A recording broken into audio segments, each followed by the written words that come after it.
Hey, I'll just reinforce the welcome. Welcome to the first annual Ethical Fashion Festival, Fireside Chat with Shivam Punjya. He is the founder and creative director of behno, which we'll dig into in a minute. Britta, thank you. Just reinforcing, I'm Justin, and I've really been looking forward to having this chat. So I'm glad the day is finally here, and of course, I'll also thank Shivam for offering the time to join us and talk with us today. Full disclosure, I'm doing this from home. I think everybody is. So if the dog barks or somebody comes to the door randomly, just play along. That's kind of the reality of our world today. But random distractions aside, I want to make sure that especially for the audience, that we make the most of this session. So absolutely, we'll make sure that there's time for Q&A, make this session a little bit more interactive. But before we get to that, I think we'll just start things off getting to know Shivam a little bit better, hearing about his background, and then we'll get into his brand. So Shivam, I did a little bit of research and started to get to know you. It's great to, see you, Zoom you again after our first chat. And I think, when you start to dig into someone's background, it really helps you get to know who they are, where they're coming from, the perspective that they bring to the table. And you have a really rich, super diverse background. And so I'd love to start there and just give people a chance to hear a little bit from you about what were some of the most, meaningful experiences from both your educational and professional background that charted your journey so far on your personal history. Yeah, it's really nice to be here. I want to thank Britta for putting all of this together. And Justin, it's been nice to connect with you. So my background has not been in the fashion space in a very traditional sense. I entered the industry about 7 years ago. And at the time I was in academia, and I love the academic space. It's very dear to me. And I was studying women's reproductive health in India doing my thesis research while I was getting my master's in global health. And it's been very interesting because each academic experience that I have had has led me to kind of dive deeper into different experiences and different topics. I used to work for nonprofits, so I kind of had a good understanding of the operational side of nonprofits and how meaningful community organizing can occur through that vehicle. But also I worked for very large for-profit companies like Intercontinental Hotels Group, and I was working on their marketing team and saw how that side of the industry in the world operates. And I've always had a very strong inclination towards the marriage of the two. And now I think we call that social entrepreneurship and the social enterprise space. And that's kind of how I got into behno, and I wanted to create a social enterprise. So a little bit about my background: nonprofit, for-profit, a lot of academia, and here we are. So. Awesome. Yeah, and I'm sure, hey, we can, dig into, some of the particulars as we talk about, what you're doing today, which is obviously, leading the behno brand, and I would say charting some new territory. Like you said, the term social entrepreneurship probably wasn't spoken much a few years ago, but I think we hear it a lot more now because of, in part, companies like yours. So do you want to talk a little bit about how the experience that you've had started to create the vision of behno? Yeah, absolutely.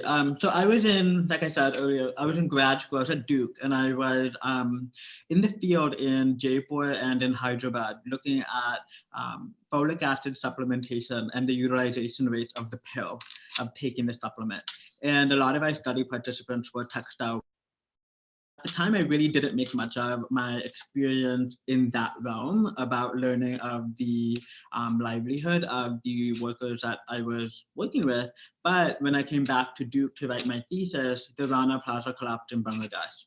And that was a very emotional, nerve-wracking moment for me, because so many of the women that were murdered in the atrocity were very similar to the study participants I was working with in India. And I was planning to go into healthcare consulting, had everything lined up, but something wasn't sitting right with me. And I was talking to my family. I have a very large family. It's confusing for some people, but I have 2 moms and 2 dads. My mom's younger sister married my dad's younger brother. And I was talking, we lived together in California. We're a joint family. And I was talking to my dad, and they essentially told me to either make peace with what had happened in Bangladesh or shut up and do something. And we decided as a family to kind of jump into the space and see how we could utilize some of the issues and turn them on their tails and see how we could do things differently. So we partnered with a nonprofit called Muni Seva Ashram, MSA for short, and an industry veteran to build a factory called MSA Ethos in Gujarat, which is on the western coast of the country of India. And that was kind of how we first got into the space. And it was very much a time for me to kind of reflect on what it means to be in the international development space, but also what does it mean to be in the fashion space, and what does it mean to try to work with a community that's been marginalized and neglected by so many people in the industry already. And that's kind of how the conversation started, and we got into it. Very cool. You kind of just slid that in there, but you started with a factory, right? Which is not a normal place to start for, especially like a high-end fashion brand. And obviously, you were coming at it from a different perspective. But I'm really curious about how the intent that took you to creating a factory ultimately led you to creating a brand. Yeah, so I think it is slightly unusual, and I don't think this is necessarily how our brand needs to start. I think it was a very long-winded method for us, but what's happening was I was trying to talk to people about how we could do manufacturing of luxury products in developing spaces, particularly India, in my example. And we did focus groups in San Francisco, and we kept hearing the same 3 things, where people operated under the presumption that made in India goods were of low quality, made in sweatshops, or hippy-dippy and aesthetic.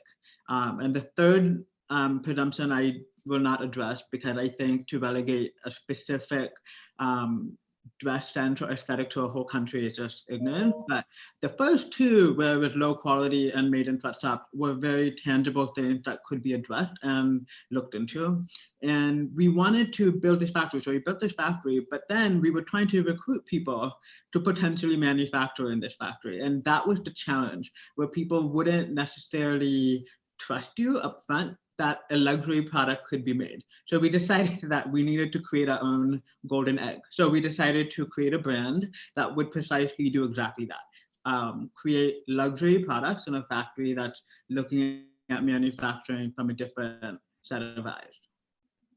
Very cool. Yeah, I think, man, anytime you're doing something new, different, I mean, certainly there's a model out there in the world for manufacturing, for, high-end luxury brands, those kinds of things. And when you shake that up, I imagine you're going to have some doubters and some resistance, right? And I guess also the fact that like I was coming into the fashion space from such a non-traditional background, like what could I know about this space? And I think there's a lot I didn't know. I mean, my learning curve has been extremely steep, but I think we were trying to find partners to maybe do something differently and kind of go through this experience together. Yeah, I could definitely see how that would be a disadvantage when you're trying to get people on board. But I also feel like in my experience, the people who have really diverse backgrounds and they can bring new perspectives, new points of view to the table, oftentimes help you see things in a new light and kind of move us all forward. So I'm curious if you also feel like some of your background that wasn't necessarily by the script for a fashion brand, how it might have helped you in a way. Yeah, for sure. I think the first thing that was really impactful was my undergrad experience, and I think a lot of people will say like those 4 years are very formative. And I went to UC Berkeley, very progressive space, and grew up in a relatively progressive family. But going to Cal was a very eye-opening experience where we started to really understand what your role was, what your privileges were. And I think a lot of these discussions that I did have with my peers at Cal were really informative to me in how we would even work in a developing space. And I think one thing was very clear is if I'm going to be working in India, a country that my family is from, but I wasn't born into, or I have never really lived there besides the annual visitation. But what does that mean, right? Me coming in as an outsider and wanting to work in this space. And I think it became very much about learning when to step back and listen, and learning when to pass the mic, and also learning that there's more learning that we all need to do. And I think that's been what I really learned in not being in the fashion space and being more the development space of things. And then obviously in grad school, we started to look at health metrics and what does it mean for families to be really healthy.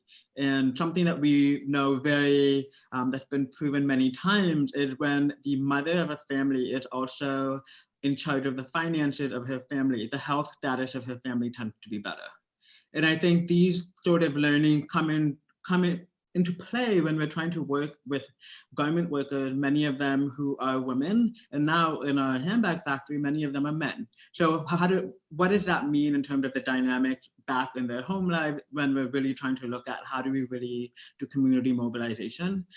So I think this sort of interdisciplinary approach allows us to kind of look at issues from a different perspective and contextualize them so that we can actually act on them. And I think that contextualization part is very important because I think it's very often top-down policies or top-down ways of thinking are very common, where you have leadership and then it gets trickled down. But ultimately, we also know in academia that if the grassroots are not involved in a movement, the efficacy of that movement tends to be lower. So I think it's about really making sure that we're empowering and working with and including in the conversation relative and appropriate parties. Very cool. Very long-winded answer, Justin. I apologize. Yeah, no, it's great, man. I'm, while I'm trying to moderate the discussion, I'm also, just trying to soak it up, right? And so I'm kind of taking mental notes and inspiration as we go, which is awesome. Okay, I'm gonna go marketing geek on you here now. Yeah. Because when we start to talk about, brands and identity of a company and that kind of thing, that's sort of my wheelhouse and where I get really curious, right? And I love how you talked about curiosity and just that process of learning really sort of fueling your journey, which is fantastic. So let's start with a name, right? I mean, there's a reason for the name of this brand, which I think starts an indication of what it's all about. You want to talk about where that came from? Yeah, so behno means sisters in Hindi. And the reason why behno is so impactful is in a lot of our factories in India, a lot of the female garment workers are referred to by their first name and followed by the suffix of ben, which means sister. So it would, for example, Buddha, I would call her Buddha Ben. And plural of Ben is behno, which means sisters. And I think it's very much in tune with like how we view our role when we go to India to work with our grassroots partners. It's very much a community building time for us and capacity building. And I think we're getting to know a lot of the people we work with, whether it's leadership in factories or someone who's assisting with quality control. I think we get to know them in a very intimate way, and I think we have inside jokes, and I think it's very much a very personal space. So I think behno kind of alludes to that. And also I have a lot of sisters in my life. My mom's a sister. I have a sister of my own. Her name is Nirali. She has Down syndrome, and we did a partnership with the National Down Syndrome Society. So I think it's just very much a personal name for me at multiple different levels. Very cool.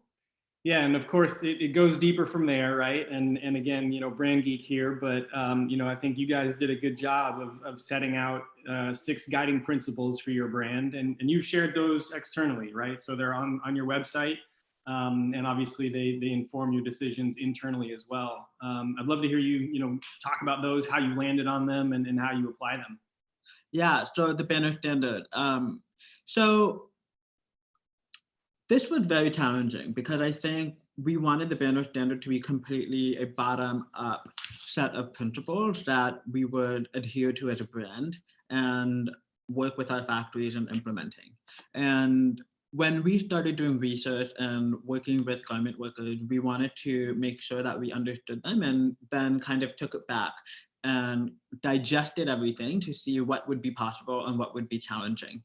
And something that we started to learn was that there were common themes. So healthcare, a lot of folks in the garmenting space really valued making sure that if they did need hospital services or clinical services, that their life savings would not necessarily be affected by this, because I think that's something that we see very often in developing spaces. So healthcare was a tenet of the banner standard, where we made sure that our factory that we worked with, their workers would have access to healthcare services. So I think it was very much about building up bottom up. Other things were like family planning, making sure that they had access to education around family planning. Then also transportation. A lot of garment workers around the first site of our factory, which is in a peri-urban area, live in very rural villages, and getting to work can be difficult. So we wanted to make sure that we could provide remuneration whenever we needed to reimburse them, or maybe catching a rickshaw, or the nonprofit we work with actually has a bus, so garment workers have access to get on the bus. So I think it was about understanding what their needs were and what their wants were without us making any presumption on what that could be, and then kind of pulling it together. That's great, and I think some great examples there of how your non-conventional background brought something to a high-end fashion company that a lot of others would never think of, let alone try to make it part of what they stood for as a brand. So really cool. Yes, and I can't take all credit for it. I will say that although like I come with a non-traditional background, I think that I've found amazing partners in the space. The team that I've been able to work with have been amazing, and they've been able to bring a lot of the industry that I had no idea about, design, marketing, those sort of things. I think it was very much a collective effort, and when we're able to build a team that is very interdisciplinary, I think it definitely makes it a lot more powerful to get the work done that you're trying to work on.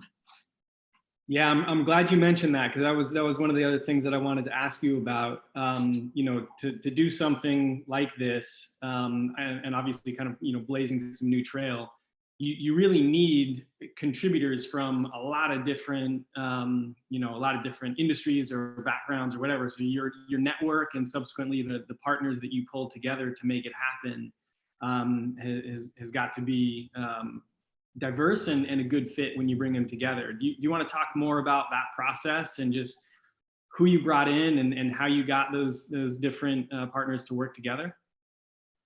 Yeah. So coming into this space, I think we had this idea, like we talked about, and then we wanted to build a advanced contemporary fashion collection around the brand.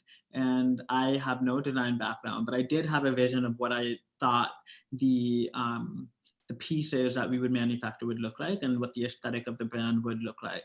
And I have a mentor, Jason Paul McCarthy, and he had a former student, Ashley Austin, who had been my biggest teacher in my journey so far with Benno. Ashley is a designer. At the time, she was working at another brand, and we met, and we just completely connected. And I think she really saw vision in the social impact. side of things, having had worked in the fashion industry in a more traditional sense.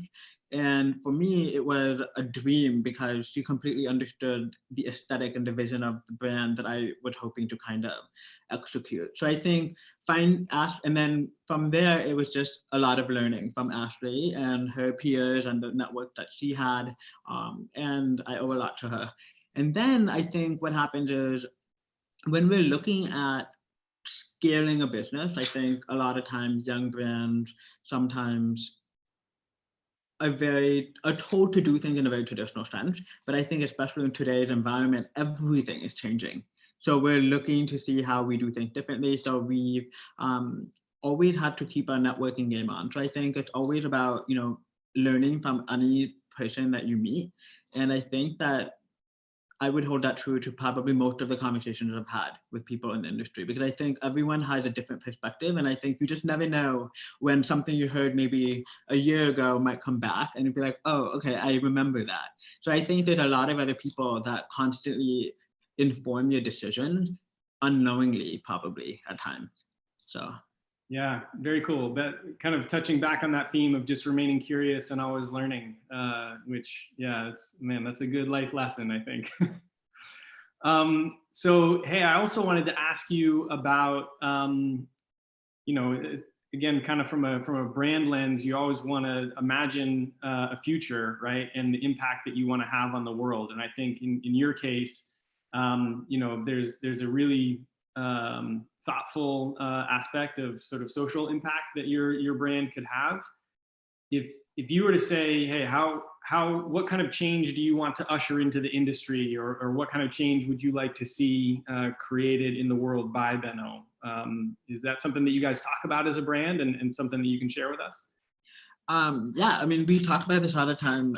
My colleague Samya, she's a designer, and we have these sort of conversations quite a bit. And something that I've been thinking a lot about is slow fashion, right? Where we slow down the consumption of clothing, accessories, and which is completely opposite to the business model that I'm trying to run, where we're trying to sell things.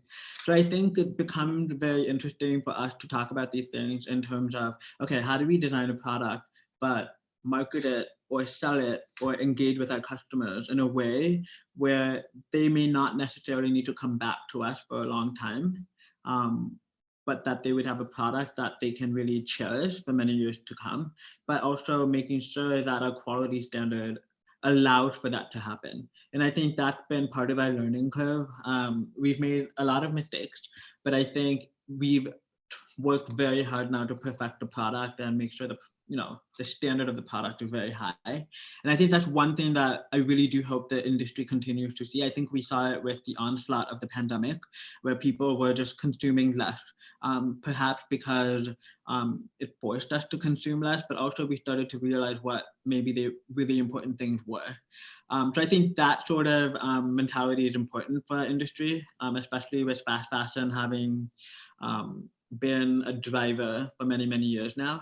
But also I think something our industry has done so beautifully is we've always been innovators. And I think I've learned a lot about innovation, and I think textiles innovation is something that's going to be very important. Currently we source within existing supply chain, but I do think that innovation for the future might allow us to do things more sustainably as well. Excellent. Yeah, and again, if you can figure that out, then hey, maybe others follow, right? So that would be really cool. I don't think I will figure it out, Justin, just because it's such an intense way of working. Because I think what happens is it's about finding those partners and making sure we can partner with them. And I think that's what my struggle is. Like, how do I find collaborators or someone who has an idea that's very revolutionary to the space, and then how do we maybe be like the guinea pig for them, where maybe, okay, we'll work with you, give us the materials and we'll try it out, and we'll work together to see how we can build it. And I think it's got to be, again, interdisciplinary, because I don't think any single person can really impact that change. Cool. Yeah, I love that mindset, man. And it actually reminds me of a point that you raised in our previous conversation, you talked about embracing failure, right? And that's something that, you said, if you expect to innovate, if you expect to change, you have to be willing to, accept failure and learn and move on from it. I'd love to hear you talk about that a little bit, and any other sort of lessons that you've gleaned from your experience so far.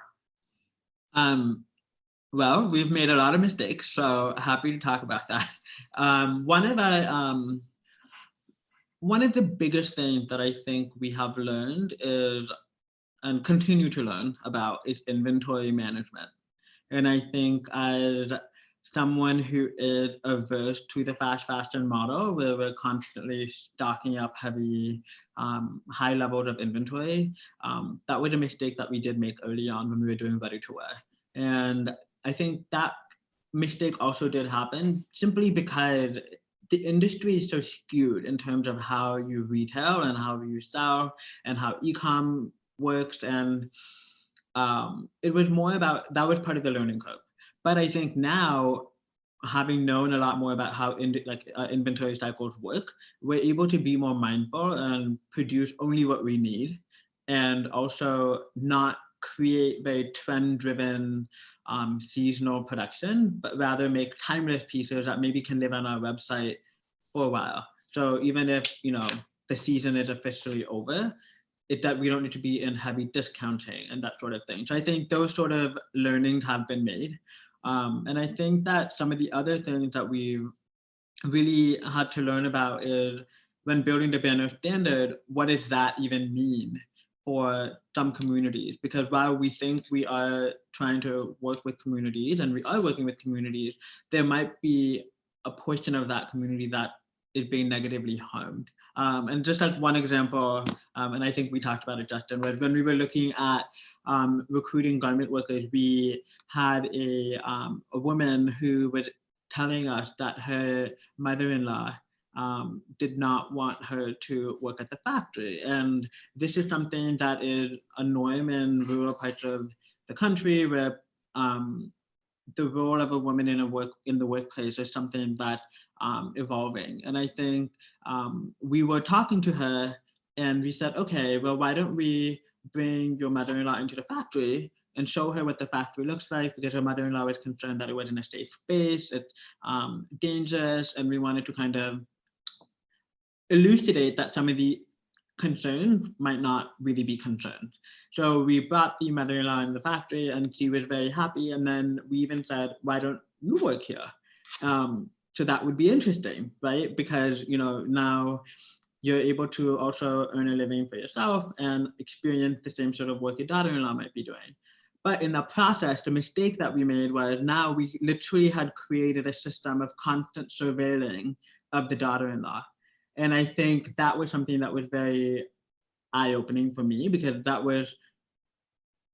was a moment where we literally took a step back and was like, oh, okay, this is not good either. Because I think there's cultural nuances that exist, and we don't necessarily know how this is going to impact their lives at home. So I think that was one example of just like, even when you're trying to do development work, it's like we have to be able to foresee issues that could exist. And I think that was one small example, but I think it's just constantly trying to be 3 steps ahead while you're still trying to take your baby step forward. So yeah. It's cool. I love that story. I remember you sharing it before, and as a brand marketer, I always try to talk about making things personal and human interaction, and I love that you've taken your company not just at broad strokes through this philosophy, but you do get down to how individual people are being impacted, which I think is really cool. It reminds me that you also talked about how important it is for you to have time on the ground, seeing things, interacting directly with people, to help guide your decisions and just stay in touch with your organization. Do you want to talk some more about that? Yeah, I think that it's extremely important for brands to be visible, accountable, and transparent on the ground. Because I think a lot of times brands are so far removed from the places of their production. And this is important to me because I think when we talk about greenwashing, a lot of it exists because folks don't necessarily know the reality of what's happening on the grassroots. And as a brand, a lot of people have asked how we do this, and I think it's a priority. It's not necessarily about how we do it, it's more about we need to do it. And if it's not me, someone from the behno team pre-pandemic used to go very, very often. Last year, I believe my design team went 4 or 5 times. I think I myself was in India almost like 8, 9 times. And I think it's about building capacity and building partnership, building trust with the partners that we have in India. But I will say with the pandemic, that has shifted a lot. We're relying a lot more on Zoom calls, WhatsApp, trying to maintain that level of connection in a different time. But also, I think being on the ground is very important because it allows for brands to really have to deal with some of the things that are not very sexy. I think when we're sitting in our offices in New York, it's very easy for us to talk to our partners and everything looks great, production's happening, everything's fantastic. But like an example, we had gone to Kolkata where we were working with one of our manufacturers and we decided to visit a tannery. And when we have pre-planned visits, everything is great. I think the factories curate that visit for you a little bit. But when we do spot visits, when they're not necessarily expecting us, the reality might be very different. And I think that's the reality sometimes we do need to experience in order for us to make decisions or us to continue that capacity building work or for us to make the tough calls where maybe we have to stop working with certain factories if after a certain point we give them time to improve and they don't, or the system is so far deep that maybe there are other people doing better work that we can support. Those are the decisions we need to make. So I think that's just an example of what comes out of being on the ground. If I wasn't in India visiting these tanneries, I wouldn't have known this and we would have continued our production as is. Yeah. Good lesson and good message there for sure. There's no substitute for firsthand connection. So I definitely have more questions, but I promised to make sure that we had plenty of time for Q&A and the opportunity to make this a more kind of interactive session with the audience. So if you're cool, let's open it up to questions from the audience and see where it goes. And if we get a moment, I'll throw in some more questions myself as well. Yeah. I don't see any Q&A yet, but feel free, attendees, to start chiming in. You can put it in the chat or in the Q&A box, and I'll speak up as soon as I see something. All right. Cool. We'll give people a chance to think about that, and I'll throw in one more question in the meantime, which is just about, you've talked about the vision and the path to this point where you've gone with behno. What do you see in the near future, next couple of years? What are the things that you're focused on? What are the things that you're excited about? Yeah, I mean, we're still very much in growth phase. We're an emerging collection. We pivoted into handbags about 2 years now. So still have a long path ahead of us in terms of becoming, hopefully one day, a household name. But I do think that what would be very interesting down the line as a brand even is to see how we can build together with other brands and see how we can really collaborate with the networks that we have in terms of manufacturing. And I think that's very important. But I also think that the way that the industry traditionally has operated, it has burned us in the past as well.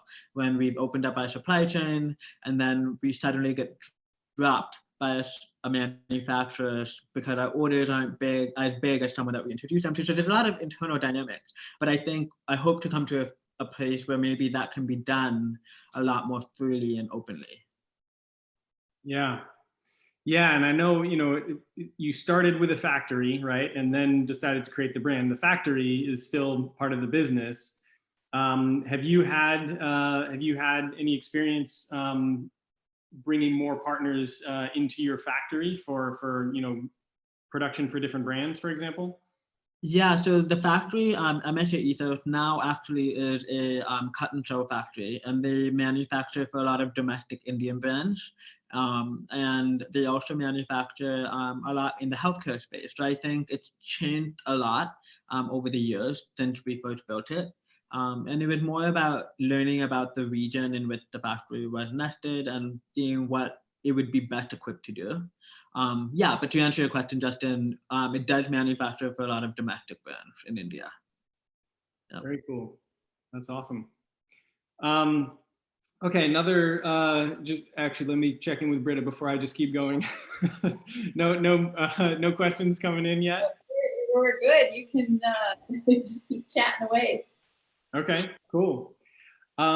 One of the things that, Shivam, before you and I even had a chance to kind of do our introductory chat, just as I was, reading about, your brand and the history, that kind of thing, it started me thinking about the relationship between, not-for-profit and for-profit organizations. And obviously you have personal experience on both sides of that equation.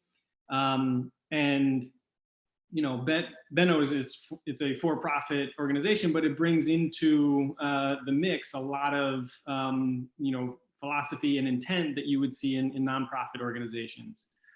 Do you see those two worlds coming together more in the future? I think there's no other way forward, really, Justin. I think CSR. Okay, I have mixed feelings about traditional versions of CSR. I think that ethics and sustainability have to be built into the backbone of any company, especially today. Simply, so many there's so many things that we must consider, and I think that manufacturing can't continue.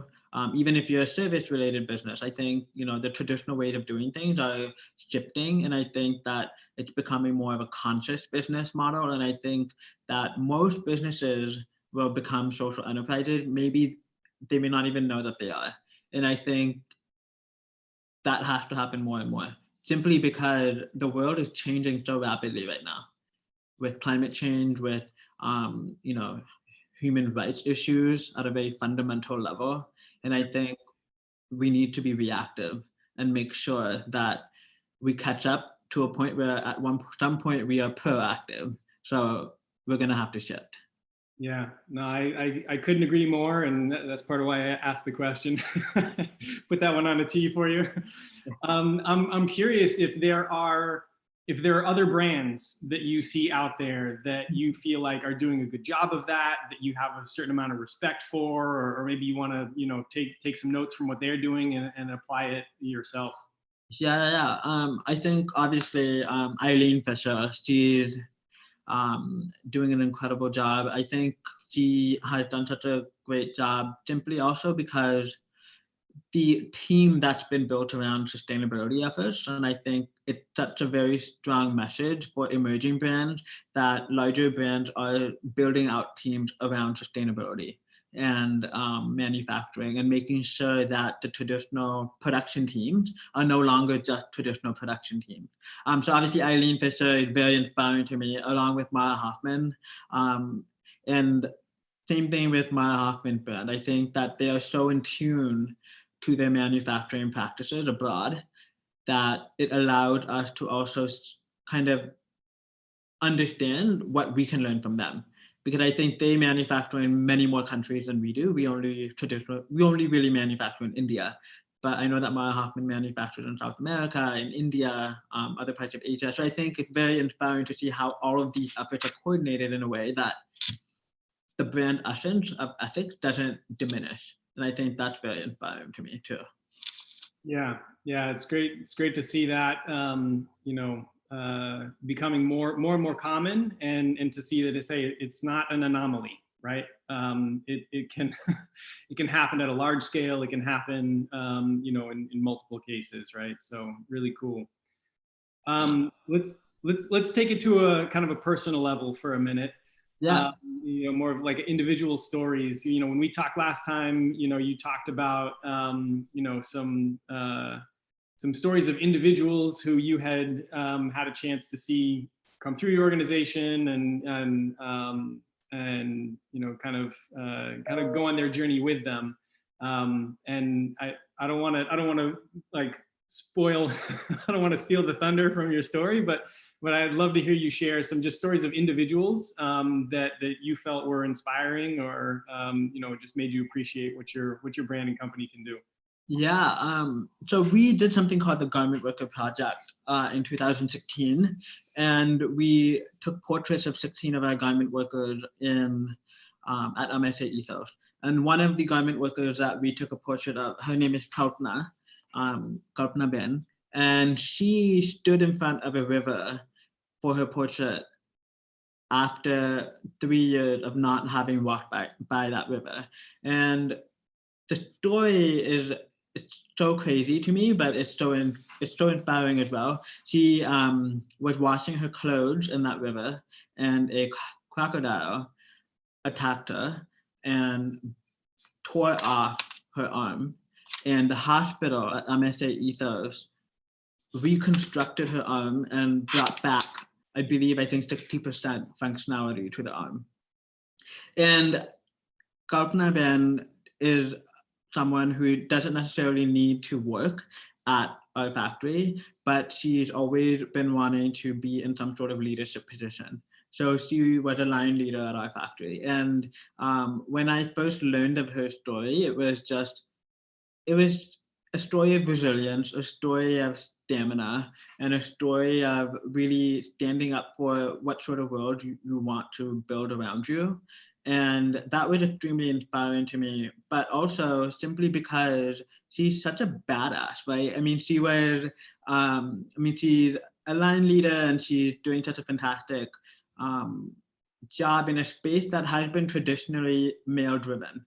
So I think that it was very much about creating space and, you know, not even allowing space, but letting her reclaim that space, because I think that space has been not given, and I think it's been held. And I think that was really inspiring to see as well, because for me, it was a learning curve, not coming into the space as a garment worker. I'm not a garment worker, but also it's just the different dynamics that come to play, where she doesn't need to be working in a factory because she comes from a family of means, but it is a place where she feels very valuable and it feels like a family to her. And then you look at her accident that she had at the river, and how she's coming back to a space that's so close to it to work.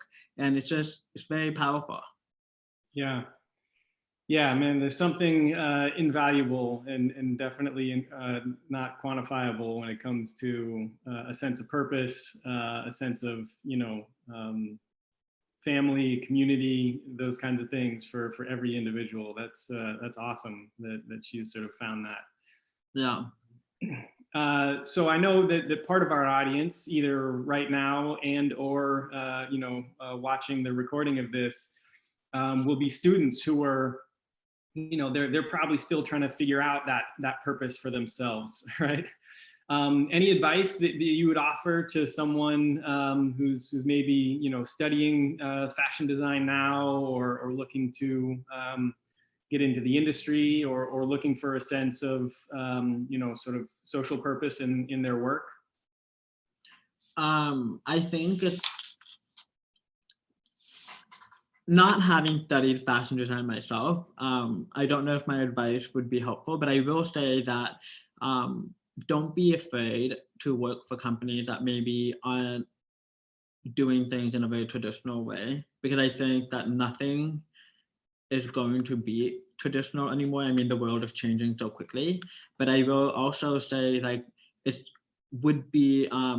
been amazing for me, even having run behno, to meet so many young folks that are in school, and it's just very there's a different perspective. And I think that if you have a perspective, do not be afraid to share it, because I think that's what keeps things going. That's how innovation happens, and that's how ideas come together. So I think if you have ideas, talk about them, share them, and I think that's very important. Yeah. Yeah, you have a voice, so use it, right?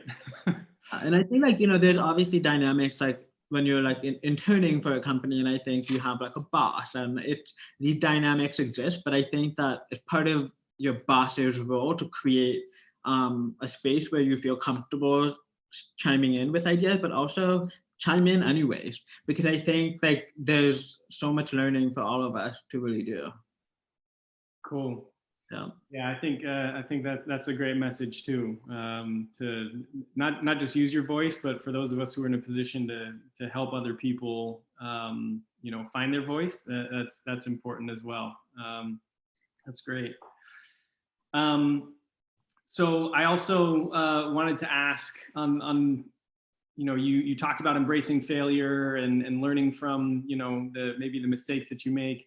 Looking back, are there any mistakes that you made that man, you wish you could go back and change, rather than the mistakes where you take the lesson, you're glad that you went through that experience, and it gives you more to work with moving forward? And anything that you look back on and you're like, man, I really should have avoided that one? All of them and none of them, because I think obviously they're mistakes, but I also don't think that it's a bad thing that they happened. I think it allowed for growth. One of my moms always used to say, I think it's a very cliche almost, but it's like the worst mistake in life is to make no mistake, something like that. And I think it's like one of those things that your mom told you growing up, but you never took it so seriously. But now it actually kind of really does make sense to me.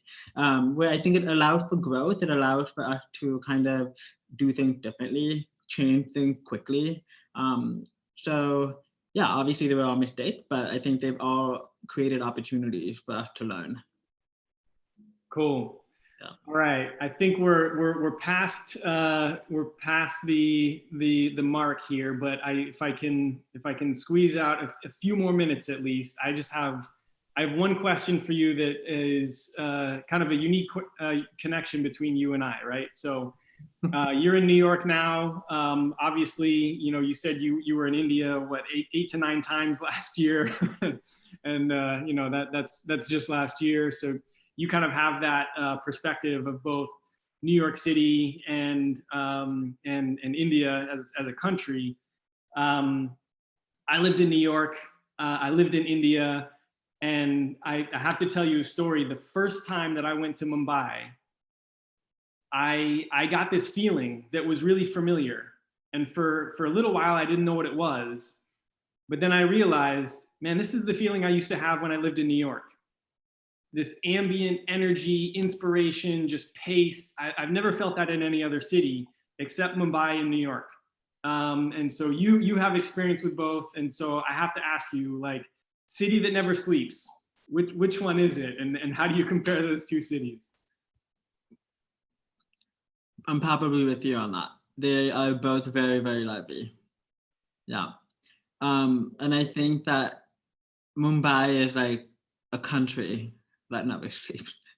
There's so many people, so many cultures, so many, so much to learn from the city. It's very resilient as well. So very similar to New York in that sense. So I'm with you on that, Justin. Both cities, they never sleep.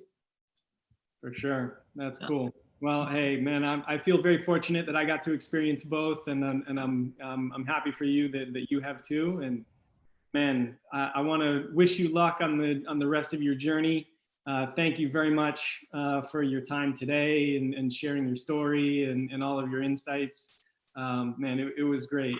I'm going to check one last time just to make sure that there isn't somebody with a question on their mind.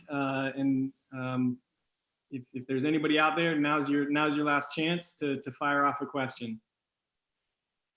I'm watching the chat, and I'll just say while we're wrapping up here, I am sitting here behind the camera with a big smile on my face because of the stories and the inspiration. And what I really love, Shivam, about your story is that you did not come from a traditional design background, and you still found your way into a design world, but also making that huge difference in all these people's lives. And it's such an incredible story. So I really, we're very blessed to have you joining us. And Justin, thank you for your moderating and your sharing your experiences as well.